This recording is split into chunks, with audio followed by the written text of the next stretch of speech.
My take on the movie is the quest for oil and gas deposits is having a damaging effect on our country. Worthy opponents, Guyana made its first commercial-grade crude oil draw in 2019. Ever since, we have put all our focus on the oil and gas sector, but what the government and media are not talking about is what we are going through in exchange for this sector. Their presence does not profit us, but poses expensive threats for our economy. Have we given enough thought into what has happened or what is happening to our fishing industry? Have we paid any attention to the many cries of the fishermen that cannot make a proper living because of the low catches? News group reported on April 6, 2022, a plight of the fishermen, which said, and I quote, "Since ExxonMobil started to draw this oil, we didn't get fish. And when we got to catch real fish, it got this golden athletic spirit to come chase you out." End quote. This has a direct negative impact on the fishing industry's sustenance and the livelihood of fishermen countrywide. Patient audience. Are these the promises of the oil boom? Learned judges. The government continues to dole out promises. But where are the actions to support these claims? Our economy has seen no improvement with the influx of revenue directly from the oil. Can I say this any clearer? Our economy is bleeding, and our people are struggling to survive.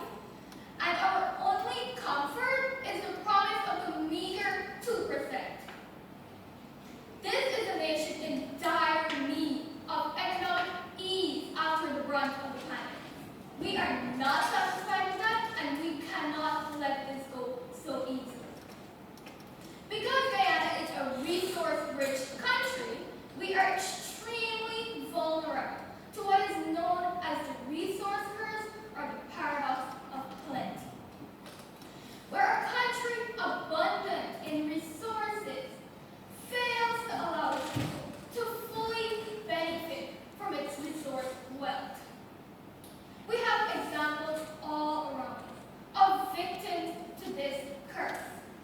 The government focuses on the benefits of the oil and gas sector, but forgets about protecting and creating other important sectors that will boost the economy and create employment for its citizens. But is our government acting swiftly to prevent the resource curse? Look at Venezuela, a victim to this curse, suffering to rebuild its economy after being plunged into a hole. Are people willing to do this, or do they feel the oil money is sufficient enough for them? If the government places more focus on the other sectors and starts to develop them as soon as possible, we would not be subjected to major disasters. Fair judges, you can clearly see that the exploration of the oil and gas sector has indeed negatively impacted us. And if we do not start to act swiftly about it, it will most likely continue to harm us and be devastating to our country. Ask yourself, is it worth it?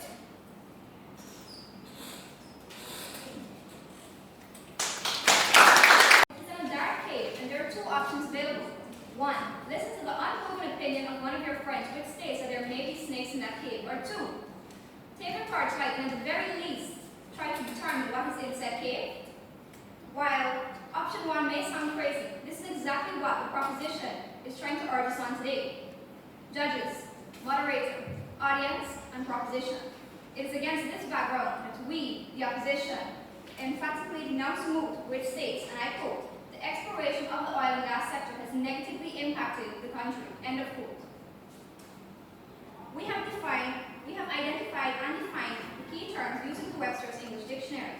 Exploration, the pre-mining process of finding and determining commercially viable oil and gas sector, a zone or designated area, negatively damaging or not positive, and impacted significantly or strong influence. The MOOC thus redefined states that the pre-mining process of determining commercially viable oil and gas deposits has had a significantly damaging influence on Guyana. Some may ask, what exactly is oil exploration? According to the U.S. Library of Commerce website, and I quote, oil and gas exploration encompasses the processes and methods involved in locating potential sites for oil and gas extraction. Let me educate you on the benefits of oil and gas exploration as has had on our economy. Proposition. Most of the exploration workforce consists of Guyanese. Workers such as welders, cooks, drivers, mechanics, and many other skilled and semi-skilled workers have been employed and are currently employed by ExxonMobil, CGX Resources, and Eco Oil and Gas Atlantic, and many other companies that are currently involved in the exploration activities. Friends on the proposition, are you advocating to us that this creation of jobs is one of the negatives? Another way in which Guyana benefits from companies coming into their country to explore oil is that they bring in workers who need places to stay and visit. This benefits Guyana's tourism and hospitality sector because they are usually here for a long period of time. According to a number of articles posted by several websites including Hydrocarbons Online and CaribbeanNews.com Global, in November of 2020, we were visited by Dubai Royal. His Royal Highness Shalik Al Maktoum regarding investments of our oil and gas sector. His Highness is one of the many visitors with common hopes of investing into our oil and gas sector. After the exploration process concreted the fact that we have a large quantity of good quality oil in May 2015, we were capable of receiving loans of up to $200 billion US. We were capable of receiving these loans because we are now capable of paying back said loans. Proposition. Before the exploration process, we were never given this opportunity. Before this, we weren't even on map. Do you think that it was our wonderful culture or our pleasant personalities that opened these opportunities? Are you advocating to us that we leave the oil there and stay as a poor, suffering country? Because without exploration, we would have never been given this opportunity. So I ask again, how is this a negative? Guyana also benefits by gaining foreign currency because of the newly formed relationships with foreign countries and investors. An economy benefits from foreign currency in many ways. Countries use foreign currency to keep a fixed rate value, maintain competitive price exports, remain liquid in cases of crisis, and maintain price exports, and provide confidence for investors. They also need reserves to pay external debts, afford capital to fund sectors of the economy, and profit from diversified portfolios. The World Bank website states, and I quote, trade is essential to ending global poverty. Countries that are open to trade tend to grow faster, innovate, improve productivity, and provide higher income and more opportunities for their people. As a result of forming these relationships, Guyana will benefit from trade. We will not only be able to trade our oil, but also our now suffering oil, rice, and sugar. They will be put back on the market. While Guyana is still the third poorest country in the Western Hemisphere, Guyana's economy grew by 43.2% in the year 2020. I said 43.2%. And was the only country in the Caribbean to register such positive GDP growth. This again is because of the exploration process. Guyana is on the road to becoming one of the fastest growing economies. Isn't it amazing that the Surinamese government has agreed after many years to propose building of a bridge between Suriname and Guyana? That just happens to match the timeline of our findings from our exploration process. In addition to this, Guyana is also expected to construct a bridge between Brazil and Guyana. Furthermore, what about the announcement made by our present government about its intentions to renovate our Region 6 district by providing a family fun bar, a stadium, and airports and malls, right here in Region 6? Judges, no exploration means no oil production, thus nothing for Region 6. So judges, join us as we use our exploratory torchlights to discover the contents of our cave. Thank you. Deniers would have us believe that oil, gas, and coal are the only ways to power a modern industrial industrialized society. They are wrong, and the proof is all around us. Francis Finn. Admire judges, moderator, opposition, teachers, students, all. I, Sergani, second speaker and representative of Skeleton Pat Secondary School, completely agrees with the mood. The exploration of the oil and gas sector has negatively impacted the country. Foremost, oil is a prized possession all around the world, but it has caused major threat to humans. I will be focusing on the implications that the oil and gas sector has left in our environment. The earth is the life force of creation. Destroying it would mean the decimation of all existence. The Guardian made headlines 8 months ago, stating that Exxon's oil gamble off Guyana's coast poses major environmental risks, such as flaring, greenhouse gas emissions, and oil spills. I want to point out to you, my eminent opposition, that in 2020, the Center for International Environmental Law reported Exxon's flaring exceeds levels authorized by the Guyanese government. The flaring of over 9 billion metric tons of smoke since oil production began in 2019 is equivalent to the loss of 4,642 hectares of forest, which could be valued at US 24 million under Guyana's Forest Protection Pact with Norway, says environmentalist Dr. David. ExxonMobil downplayed this as a technical glitch which lasted over 6 months. Is this the environmentally sustainable future we want for our future Guyanese? Let me remind you, Guyana is known as a carbon sink, a green champion. Further, Guyana even committed under the Paris Climate Accord to eliminate any reliance on fossil fuels. But now, Exxon, with a myth of endless oil revenue, is on its way to transform Guyana into a carbon bomb. Isn't this threatening the local environment, public health, and global climate? Why put our lives, public health, and Guyana's oceans and fisheries at risk? Is embracing the promised oil revenue worth giving up our rights to a healthy environment? My worthy opponents, you have to agree with me that the oil sector has and is still negatively impacting our country. To add to the trends, Antonio Juhas for The Guardian reports that experts believe Exxon's safety plans are inadequate and dangerous. A leading expert on BP's oil spill told Juhas that he found little to no planning or preparation to protect Guyana from the risk of deep water blowout and oil spills, and zero capacity on behalf of the government to respond were a significant incident occurred. Who is liable should there be an environmental disaster? Exxon or the country? Let me enlighten you. Guyana's government will pay the price. Exxon, though aware of the climate crisis, continues to explore for oil and gas as if climate change was and is someone else's problem. They are going to abandon us after making their billions, leaving us Guyanese to clean up their mess. So I ask you, is this the promise of oil wealth enough to outweigh the mounting cost of climate reality?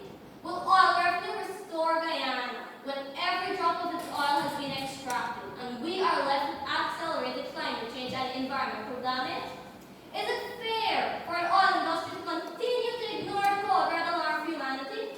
We are facing a decision, our survival or the survival of the fossil fuel sector. These are the words of Melinda Janke. I echo them by asking, who will it be? Thank you. And members of the proposition, President of Morning to you all. As the seventh speaker of the opposition, I further oppose the move. The exploration of the oil and gas sector has negatively impacted the country. To do this, I will be further emphasizing on the positive effects that oil and gas sector has on the country and more specifically, the environment. Honorable judges, I must make it clear to the Lord members of the proposition that there is always a right and a wrong way of doing things. In this case, we must understand what the process of exploration entails. Members of the proposition, I urge you to pay keen attention as I further educate you on what each of these stages entails. According to the North Dakota State University NDSU.edu website, oil exploration entails of 5 basic steps. These are: 1. Initial interest. The stage of having members of the exploration team deciding on what the area identified will be used for. 2. Leasing. A legal binding contract outlining the terms under which one party agrees to rent property owned by another party. 3. Geographical survey. A systematic examination of an area to determine the character, relations, distribution, and origin of rock mass and mineral resource. 4. Drilling. The process of producing a well as deep as engineers have recommended in order to allow the process of exploration to be done. But note, it has been recommended and has been proven to be a safe and efficient way to really identify whether or not the process will be successful. 5. Examination of identified areas. This is the stage where personnel from the exploration team test the oil and gas in order to identify the quality and quantity of resource available. Dear judges and Lord members of the proposition, with the 5 stages mentioned, there is no scientific evidence at all to prove that any of these steps can negatively or has negatively impacted our country, or more specifically, the environment. Furthermore, we have found the opposite to be true. Oil exploration actually has many benefits on the environment. These include: 1. The guarantee that our marine life and ecotourism are safe. 2. There are protocols put in place to facilitate any chance of a natural disaster or any disaster formed during the process of exploration.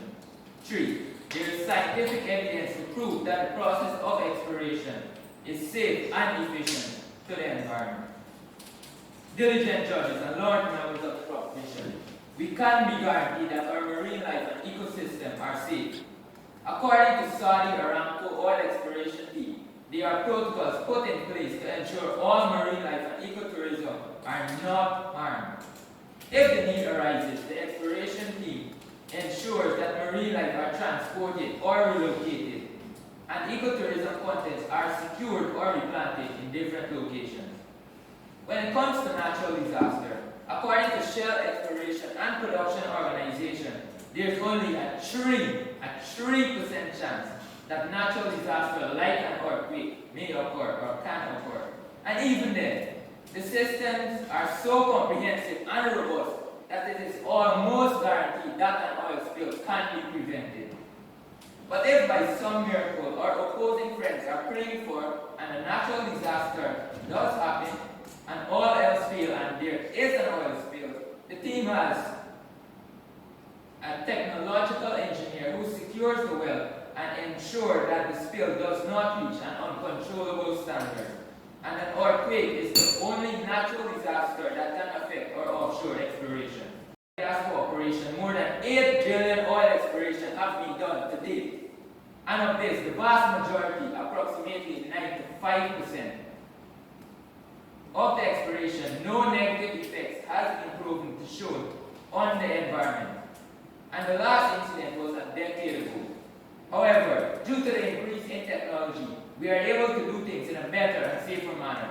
For the other 5%, most of the issues were insignificant and due to the poor work done by the exploration team. These issues had nothing to do with the system of exploration, but rather the incompetent personnel. This, my judges, is definitely not a difficult problem to solve, and we should not blame or abandon the system for the possibility, not reality, but the possibility that we, the people, are stupid enough to allow incompetent people to explore our oil. Additionally, according to the founder of the largest oil and gas production and exploration team, Saudi Arabian Oil Corporation, Mr. Hussein Bafili, the exploration of the oil and gas sector is the fourth stage of exploring the full potential of your nation. Honorable judges and Lord members of the proposition, you must be conscious that the process of exploration is nothing but safe and beneficial for Guyana. It is what has been preparing us for the next step. I thank you. Judges, moderator, members of the opposition, audience a spectacular good morning. I, Actor Ali, third speaker of the proposition, agrees with the root. The exploration of the oil and gas sector has negatively impacted the country.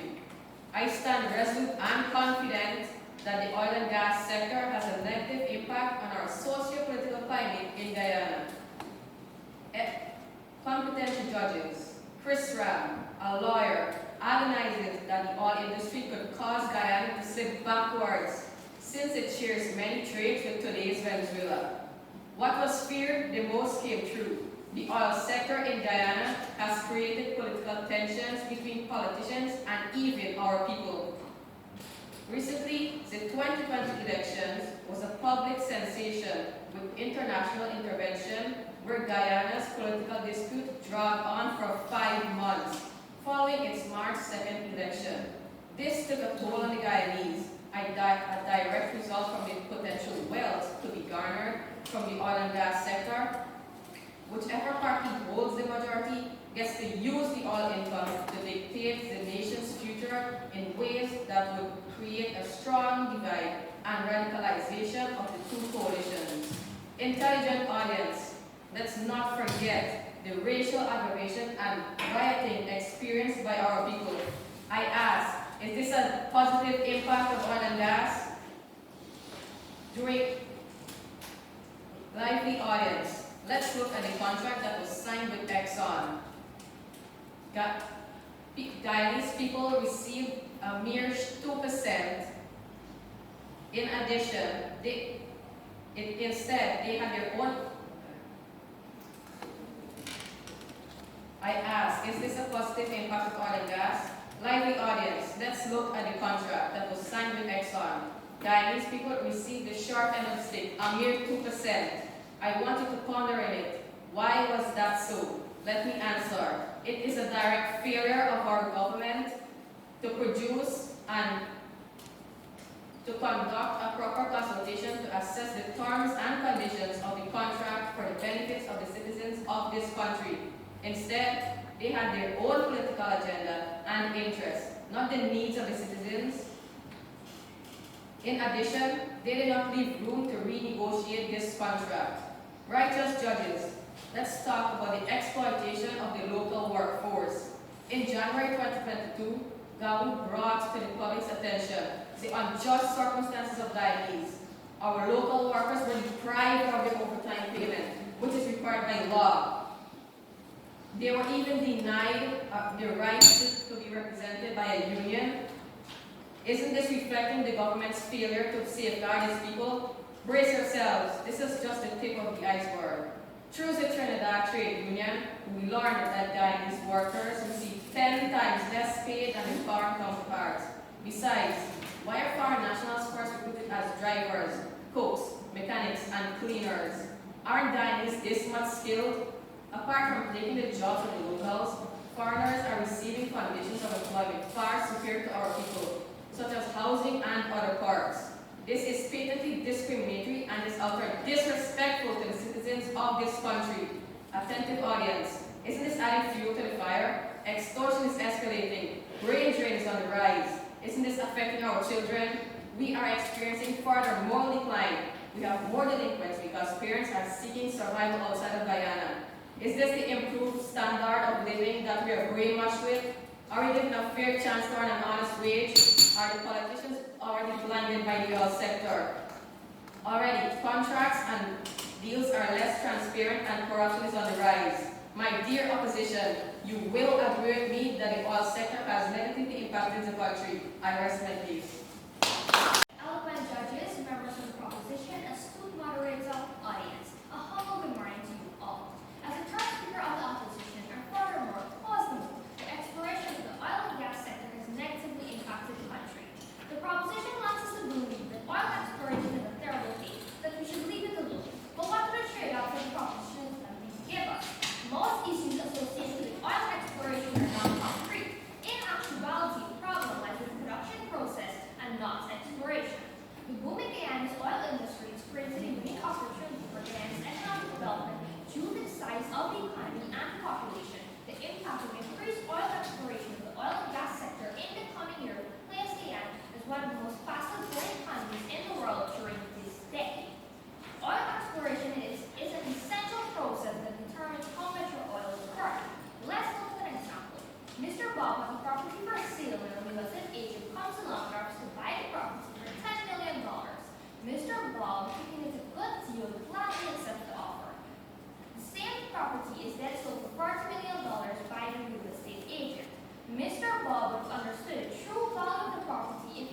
higher value waiter.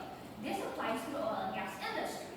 With oil exploration, we will know the true value of the oil will not be duped into selling it for a lower price or signing long-term agreements that will pay us way less than what is owed to us and rob the country of valuable revenue. We don't know how much oil is worth without an exploration report.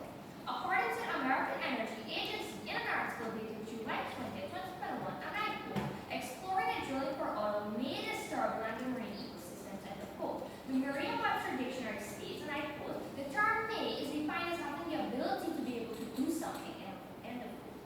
Judges, a taxi on a road has the ability to now help every pedestrian on the road, but it does not, because a competent driver can understand the faulty rules of the road. Furthermore, while the disturbance is not concreted and can be proven, whatever disturbance is assumed happens during the production stage and not the exploration stage. Judges, do we understand what this means? That there is no tangible evidence, no stated studies, that there is no proof that exploration activities cause pollution and damage. There is no proof that it does that. So my question, large proposition, is this. If we're to somehow believe the opinionistic arguments that you have given, what are the trade-offs? What do we do? Do we leave all the oil in the ground and never trouble it because we're not allowed to explore the quantity, the quality, the system that we need to produce, the system that we need to protect the wildlife? Because all the problems that you may posit can be fixed by a system. What are we really allowed to do? The reality is, if we listen to you and apply what you said to the rest of the globe, to the rest of the oil-producing economies, Russia would not be the largest producer of oil in the world because their economy would be small and stagnant. And Abu Dhabi would not exist because 50 years ago the Arabs in that region rode camels, slept in tents in the desert. Today they drive down Lamborghinis and Bugattis in an oasis in the middle of the desert that most of us cannot afford to go to. Why? They're not afraid to export for the oil. So that's what you're saying? We're to remain an economy known for Jim Jones and the Jonestown Massacre, not only for corruption, not only for rice and sugarcane that are struggling, but we have opportunity here now to use one of the most powerful natural resources ever living to move like the Arabs from being a very small and very poor economy to possibly one of the most flourishing countries in the world. Are we expected to let global oil costs soar when our contribution will definitely make everyone's life simpler just because we're afraid to explore? And why? For concepts that can be verified, ideas that aren't tangible, ideas that we're unsure of? I don't think so.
of the mood, which we define, which are negatively impacted sector and exploration, allow me to say the mood we define. The pre-mining process of determining commercially viable oil and gas deposits has had a significantly damaging effect on Guyana. We, members of the opposition, are adamant that this cannot even remotely be possible. As first speaker, I have already proven that Guyana has had a significant benefit from the exploration of oil and gas on our economy. Our second speaker proved that the process of exploration does not harm our environment. And our third speaker spoke of the trade-offs and about the trade-offs and not pursuing the oil and gas exploration, what will come from it. The first speaker of our opposing team states about the price of the fishermen, but it was clearly stated by the second speaker that there are protocols put in place to ensure that our marine life and ecotourism are safe, as stated by your second speaker, who spoke of, as your third speaker spoke about racial aggravation and the doors that exploration causes. The second speaker talks about flaring greenhouse gas oil spills. Oil spills, as to Stockholm, in the argument of my second speaker, there are ways to solve this problem. There are ways to prevent this from happening. Your third speaker, it speaks about Guyanese not being disgraced by the types of jobs offered. But referring back to my argument, how is it disgraceful to be employed? How is it disgraceful to work? How is it disgraceful to be employed? How is it disgraceful to have a job? How is it disgraceful to make money? How is being a mechanic or a cook or operating heavy machinery disgraceful?